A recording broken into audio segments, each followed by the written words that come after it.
araw na to, papalitan natin si Bulldog ng air filter. Ayon kasi sa manual, pag 12,000 odo na, kailangan palitan na.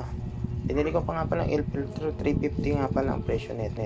Ito na nga guys, sinisimulan ko ng baklasin yung cover ng filter na natin kakapitan dito kay Bulldog para maalis natin.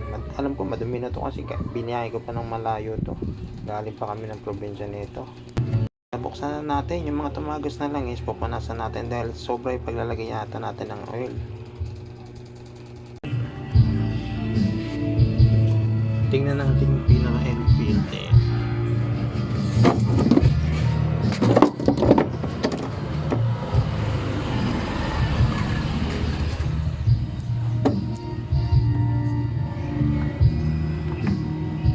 Oh, madumi na. Pag 12,000 odo, palit na. Yan. Grabe, madumi na siya. Punas-punas, nangyari. Pag nalinisan na natin yung mga langis na wala na, okay na yan. Goods na yan.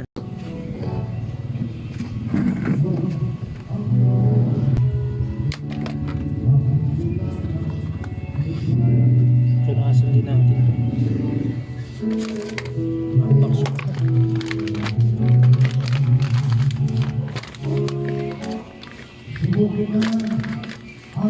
Napaka-solid, napakalinis ng genuine part ng Honda. Quality. Ito na yung kakabit natin dito ngayon sa natin, papalitan natin. Napakadumi nitong isa. Compare mo naman, 'di ba? Kaya ito na guys, babalik ko na sa back. Nilagay ko na nga pala guys para ibalik na natin dun sa pinagtanggalan ko nito. Ay, salamat naman. Matatapos na naman ang aking gagawin kay Bulldog.